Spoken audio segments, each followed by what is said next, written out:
The broadcast is now starting. All attendees are Good in morning. listen-only mode. Welcome to the Arizona Department of Housing Pathway to Purchase Procedural Change webinar. My name is Reginald.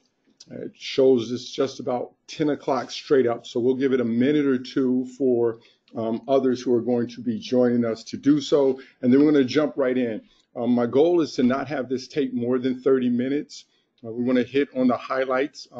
One, the procedural change. Two, the impact that that has for you and your applicants. And then three, a submission checklist that we created and posted to the site page as well in order to help reduce the number of rejected files. But those are the primary things we're going to get, 1, 2, and 3.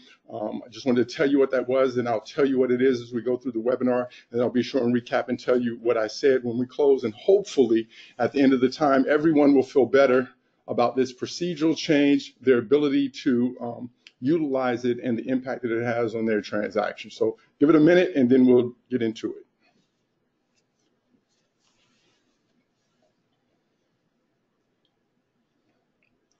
As before, you need sound through your computer in order to be able to hear the webinar. If you're going to ask a question, you need to type it in the question box. I have that up, and I will review that throughout the presentation in an attempt to speak to any questions or concerns that come about as a result of the presentation and or any others that you have. Just for some clarity's sake, right, this isn't the P2P process training. There's a video posted to our website, which you see the link right down here for that. And so if you want to get details on the overall program and the process, then you need to watch that. If you want details on the program, you need to review the program lender guide. We think the site page contains all the helpful links that one would need to be successful in utilizing the program. We know that one must review the links and the information in order to be successful in utilizing the program. Today is just about the procedure change. And as we get into it, the procedure change, just so you know, is something that came about as a result of the data. We make a deliberate effort to evaluate programs and their performance based on data. And as we looked at the data on this program, we knew what we had expected or hoped for out of the program, but then you got to evaluate that in order to see what you're getting out of it. And we looked at information from August, September, and October, though I realize we're only at mid-October, what we had month to date, in order to make some determinations. And we saw, right, in the month of August, the first month that the program rolled out, that we were averaging approximately 14 submission or reservation requests a day. And that was good. We were able to manage it. The docs flowed out on a consistent basis to the title companies. They flowed back in after being signed on a consistent basis in terms of requesting the wires to fund the transaction, and all that went well. And then we got into the month of September, and that number of reservation requests more than doubled, went a little north of 30, and therefore that adversely impacted our abilities to process them as quickly as we would like, though we still did an excellent job in meeting the 48-hour time that we set for ourselves, but it significantly reduced the time throughout the month that the funds were available to be requested. In August, we went all the way through the month, about to the 27th. In September, we got just into the second month, about 8 or 9 working days into the month, and the funding was gone. And then came October, and the reservation requests in October in the first 40 minutes was sufficient to more than double the allocation. It took us a little longer, about 4 days, to get through the reservations, but we averaged about 63 units a day. And as I just said, in the first day, the allocation was gone. And that's not the intent of the program. It wasn't the intent. The primary purposes of the program, I like to say, is to stimulate activity in the underdeveloping markets, but not to saturate those markets, which is why we put a $1.5 million monthly cap on the program. as well as to effectively and efficiently be able to facilitate those transactions, not to unduly burden our staff or increase our administrative expense in order to do so, which is why we put a $1.5 million cap monthly on the program. So that cap serves two purposes. But as we evaluated the data on the program over those first 90 days, we could see that some unintended consequences were beginning to occur and would continue to occur unless we took action. And therefore, we had a meeting, problem-solving meeting, in which we looked at the data that I was just referenced to you, and we brought in some participants, the Tucson PEMA IDA, the AZ IDA, and then internal staff who participate on the program so that we could evaluate what was taking place, determine what we think was really driving it, and then come up with some creative solutions that we thought might speak to it. And we did just that. And in so doing, we thought, well, maybe we would limit the number of lenders that could participate in the program. But as we considered that, we didn't find it to be a valuable option. So we thought maybe we would increase the allocation. But given the first two things that I've mentioned to you, we realized quickly that that wasn't a viable option. And we continued to press to see what we could do. And we landed on this forward allocation procedure. And that's what I want to talk to you about in terms of the forward allocation procedure, what it means and how it would actually work. It does, in a way, give us additional funding. What you see on the screen here now is the application job aid. This is posted to the program site page, so you can draw it down. It does not have this updated image and language there yet, but when you log into the site, this message is there. And what the forward allocation will allow us to do is to continue to take reservations requests throughout the month with the hopes that it will decrease the stockpiling of transactions for the beginning of the month, which is what we experienced in October. And so we said, all right, we don't want to get too far out in front of ourselves, because then we'll still just get more requests than we're able to facilitate. And we don't want to, as I said, put more money out in a given month than the $1.5 million, because we will saturate markets, which we want to guard against as well. And so if you will, just take note of this language that you will see when you log into the P2P application portal. The DPA allocation for the month of October is exhausted. That is still true. We are not issuing any certificates for October. However, in accordance with the recently announced procedural change, please watch the training video. Once posted, we will post this training video later today so that it will be available for you to watch again and again at your leisure. Requests for the November allocation may be submitted. And here's what we're looking at. So we've opened up the system, if you will, not that it was ever really locked down, but two submissions that we're accepting for November allocations. And as you see, it says the November allocation for the DPA is $1.5 million. Couple critical things. Submissions that do not conform to the close of escrow date requirement will be rejected without further review. As you see, it says an October submission for the November allocation must have a close of escrow date within November 1st and December 15th. Thank you for your participation and cooperation. What does that mean? Here's what that means. We are currently in the month of October. We are entertaining reservation requests for the month of November. That constitutes what we've defined as a forward allocation. Before I get into November, I am issuing commitments for November.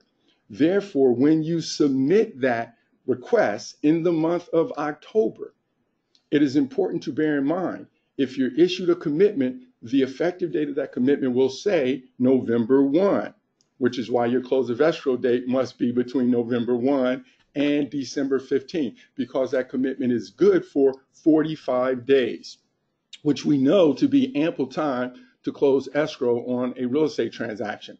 That gives you from the 1st, which is the soonest the transaction could close, through the 15th of December to disperse on that transaction and not encounter the need to submit for a new request in the event that the transaction cancels or is unexpectedly delayed, because we do not and will not issue an extension for an approved certificate.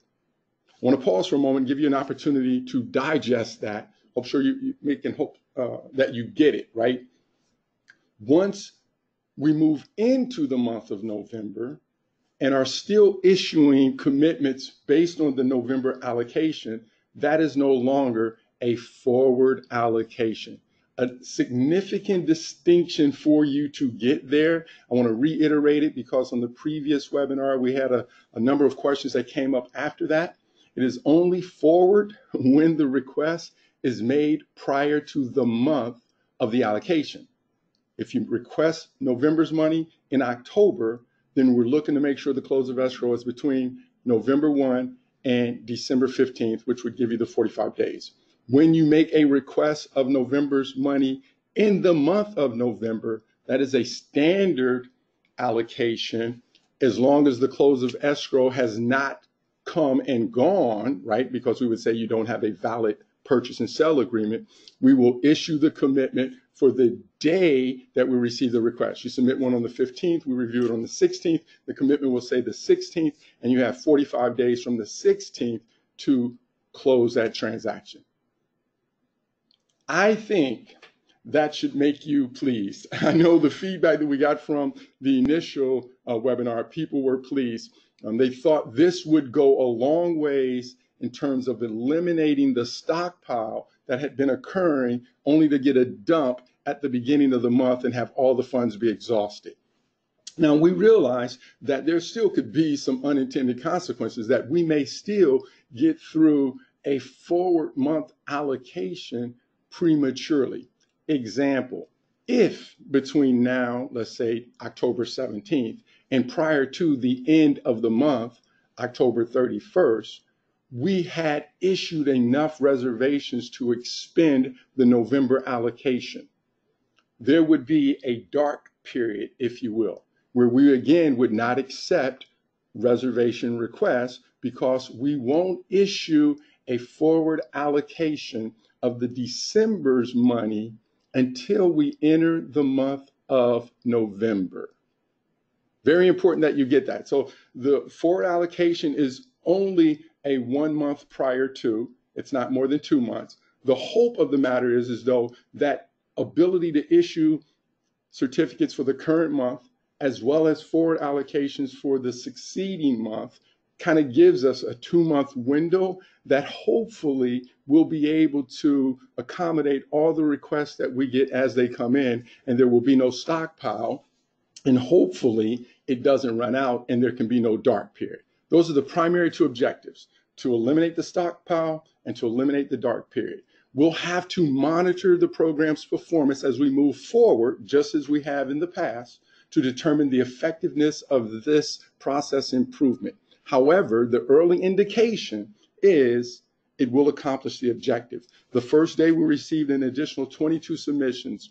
Less than a third of them were resubmissions, transactions that people had submitted before. 2/3 of them were new submissions. That's in keeping with what we had expected, right? Because we see about a third of the submissions are rejected for common errors. And one of the things that we're hoping to address with the common errors, as I said, is through the submission check sheet. And I want to go over this step by step a little bit with you to draw to your attention. This is posted to our website. If you just follow the step by step, it always ensures that you do everything you need to do in order to have a quality submission so that it's not rejected. But oftentimes people fail to look at this critical information right here under step number 3, which just outlines what you need to do. However, what we did in an attempt to streamline that and make it a little more efficient, which you now see on the screen, is we created this reservation requirement checklist. There's no box, but it's just the items, the same items. We say, make sure you review the doc data tab and it's properly completed. And I'm going to show you that on the job aid again, just to draw to your attention a couple key things that if you're doing a resubmission and or if you're doing a forward allocation submission, to ensure that you get right. Talks about the funds request form. That's one of those key things, right? We don't allow for electronic signatures, no handwritten information, because that's an indication to us that the system is not properly completed. And if you're doing a resubmission, right, where your close of escrow date has changed, you need to go back into the system, update that information on the doc data tab, which will produce on the funds request form so that you're sure that what you sign and submit is accurate. the declaration of eligibility. That's the primary form for the request that the consumer needs to sign and date.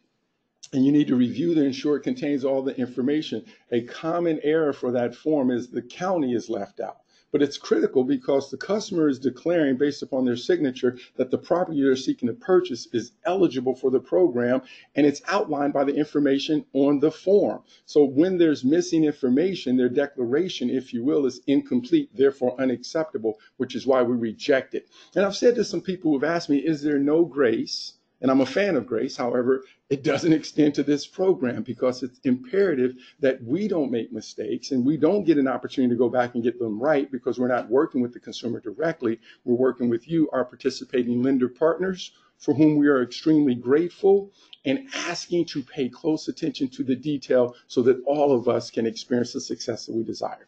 The household composition form, again, you've seen it, needs to be completed and signed. A common error is people will not include income for household members who are not on the loan for fear that income will put the application out of eligibility. Household member income that is not a part of the loan is not a part of the eligibility valuation for the income. However, an incomplete form is an indication that one is willing to delete or omit information that could be critical and therefore will get your submission rejected. So you want to be sure and list all household members, all their income, whether or not they own property, and their relationship to the borrower. The Dodd-Frank certificate, which you've seen, just make sure they date and sign it and check the box because they have to clearly indicate they haven't violated the criteria of that certificate. Third-party authorization, the initial TIL, you know if there's a fee for the recording of the DPA. Second, you want to ensure that that's there. The dates not be altered. It clearly states at the bottom of that form that that date is reflective of the day the form was prepared, not the day the form was signed. Reading that detail, helping a consumer understand it, alleviates any concern about somebody's desire to alter that date, which will result in a submission being rejected. Home buyer education certificate. One of the things I want to say here, right? You want to ensure that none of your forms are password protected. You want to ensure that all of your forms are clearly visible, right? So you should open them up inside the system after you've uploaded them in order to confirm what we'll be seeing. The income underwriting calculation sheet is important. Remember, the underwriting piece is not after it's been out of underwriting, but before it goes through. When you as an originating lender produce a pre-qual letter for a consumer, it is expected that you're not doing that without having evaluated their income. This is the sheet information we're looking for, those calculations. If it calls for a signature. If it does not, it is not required. But the important thing is that forms need to be complete and accurate. So when you see blank spaces, you ask yourself, should it have information or should it have an NA? And then put in the appropriate information, and if it has a place for a signature, that you sign it. Double check again the doc data tab. You have to upload all that information to the system and ensure that you hit send to ADOH in order to get that. I want to show you a little bit of this on the job aid. And again, as I said, the primary purpose of this webinar is to ensure that you understand the procedure change, not to go through the whole procedure. However, I do want to encourage you to watch that video, to read this information before you start to originate and or submit these transactions so that you don't encounter unforeseen difficulties, right? So just taking a look at the doc data tab. This is that screen which is so critical. That $25 is reflective of a recording fee, right? But for each page, there's the red box that gives you information. And when it's actually information on the screen, you will see there's even the red box that shows you where information is required. And if there's data in our red box example, then there should be data in your actual transaction. And that's what you're looking for, right? If you're doing a subsequent submission on something you've submitted before, and now the escrow close date has changed, you want to make sure, you see how this one says 11/21/16, that you update that so this says 11/21/18, because that affects the funds request form that you're going to print and sign. That affects our closing documents. Critical pieces to properly working this process change that allows you to make a forward allocation request. right? You hopefully had seen the email that we sent out previously regarding the effective submission of a pathway to purchase transaction and presentation to a consumer. And we encourage, right, that you would evaluate a transaction with no down payment assistance. That way, the potential buyer has a understanding of the worst case scenario. If I can qualify for this property without assistance, this is what it looks like. Then as a secondary option, looking at Home Plus or Home Buyer Solution, which goes up to 5% down payment assistance. And then the borrower knows, okay, this is an option that I qualify for, because if they qualify for P2P, it's highly likely they're going to qualify for one of those other down payment assistance programs as well. It's just that P2P offers up to 10%.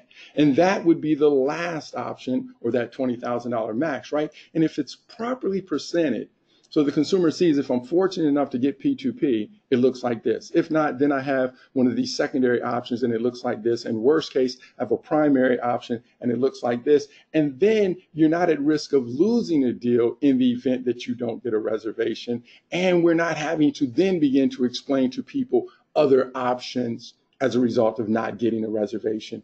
It's all done up front.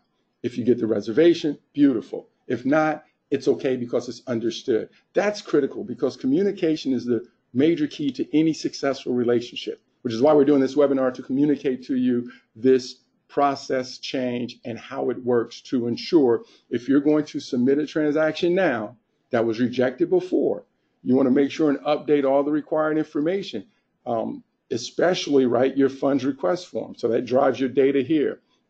You want to update your purchase and sale agreement to make sure that your close of escrow date falls within the required time period for the forward allocation. As you see here, we're in October, you're requesting it for November. It should be in November, could be early December.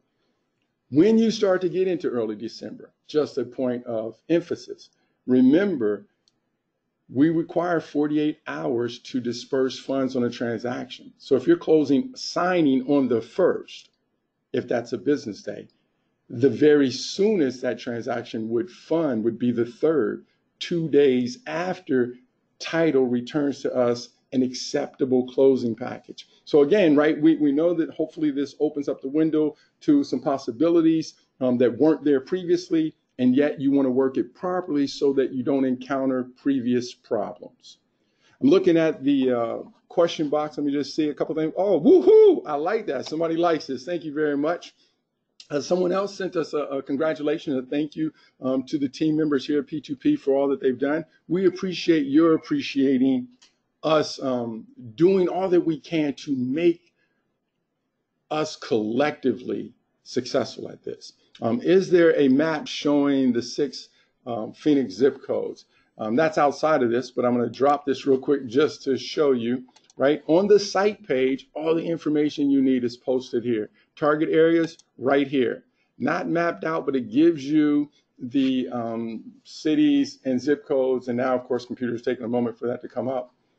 Which is not. We'll give it a second, see if it comes. But on the site page, you can click there and see the target areas. And so that's listed there. And then you punch that into Google if you really want to map. But that will give you that information. I'll take a look, see if we have any other questions. No. Let me reiterate what I was saying, right? So the procedural change allows for a forward allocation request. What that means is up to 1 month in advance. So now we're in October. You could make a request for November funding. And this page on the application portal is being updated just like always. So as the commitments are issued, it will indicate that I think today it's about $1.2 million that's available for November. A forward allocation request needs to ensure that the close of escrow date is within the first day of that month up to 45 days, which would be the time period for the certificate to be valid. Keep in mind, you can't sign that transaction before the 1st of the month when that allocation becomes effective. You can't fund that transaction before 48 hours of an acceptable closing package being returned to us by the title company. You want to ensure that you avoid unnecessary and avoidable errors by reviewing the reservation request checklist, just ensuring that you've met each of these 12 steps. We've had people who've done the first 11 properly and failed to properly send the transaction to us, thinking they've made a request, only to discover after 48 hours, you've never even requested the money and now it's all gone. So I encourage you to look at this checklist each time you go to submit a transaction. If you do that, it is highly likely that you will have a quality submission. I want to remind you that the step-by-step for the entire procedures, beginning to end, that information is posted there on the program site page. And now I see the target areas opened up, and I'll just show you that, which is there from that link. Starting with the county, goes into the city, then gives you the zip code. Here's the links again, right? Takes you to the application registration page, participating lender list, upload portal for the title company to upload that closing package. Extremely important that you make sure they know that they need to do that as soon as possible when you're trying to get that funding. The target area. Lender links, program guideline posted here, step by step. Visual job, a DOE instructional package. There's a sample package there. And then the reservation request checklist that I just showed you we just created. Take a look at this one last question here. Let me see. After the funds for Tucson, or are the funds for Tucson different than the funds for Phoenix, or is the 1.5 for both cities? The 1.5 million is for the entire state. P2P is one program. Thank you for that question. It does have two underlying first mortgage programs that function with it. One is the home buyer solution program offered through the Tucson Pima County IDA, and the other is the Home Plus program offered through the AZIDA. The AZIDA can be utilized to deliver the first mortgage statewide. The Tucson Pima IDA can only be utilized to deliver the mortgage within Pima County. Therefore, you as an originating lender want to pay close attention to the differences between those two underlying first mortgages, program rate and process, and determine which is best for your transaction and go that way. I'm looking to see if we get one or two more questions. I think we've got it. Hopefully, everybody on the call concurs with one of those questions that say woohoo, and you will make the most of this, and we will eliminate the stockpile so the transactions won't build up. And when we get to the first of the month, when we're at November, hopefully we would not have exhausted the November allocation. When it does expire in November, we'll be in a position to begin to forward allocate for December, which will allow us to prevent another stockpiling of transactions. We think that's going to address the issue and make all of us better. We will continue to monitor it. We will continue to adjust accordingly. And we will continue to appreciate your assistance in terms of your feedback. This resulted from a number of conversations that we collectively had with you, our participating lender partners, in saying, you've got to do something.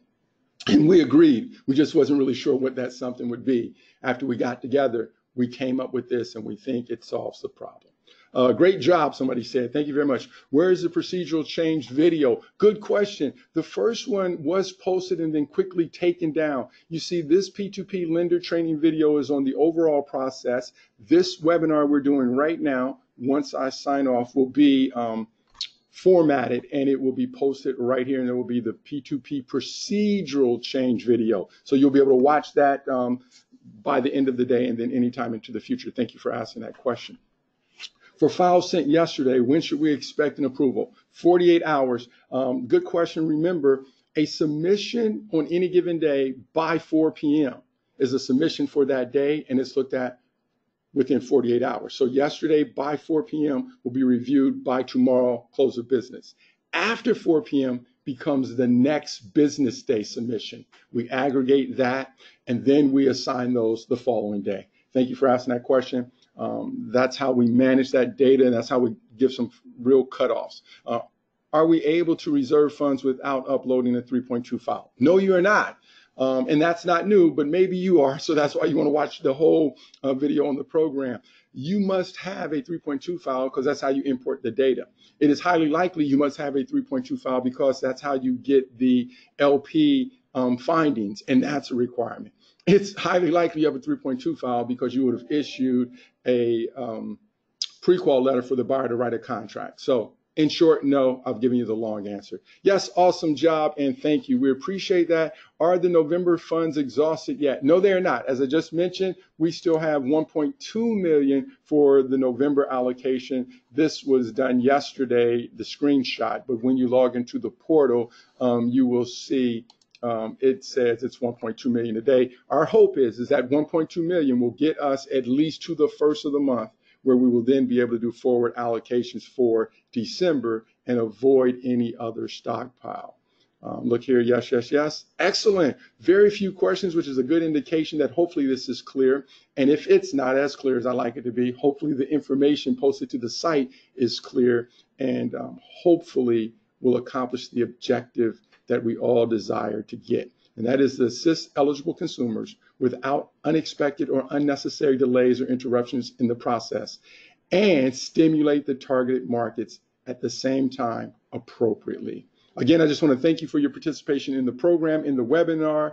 And if you have questions or concerns regarding the program, remind you that they should be emailed to the P2P at azhousing.gov, and someone will respond to those questions and or concerns. We only ask that you ensure you've properly reviewed the program guidelines step-by-step, visual job aid before you ask the question, because we are highly confident the answer is contained there and therefore available to you without you needing to come to us. Thanks again and have a wonderful day.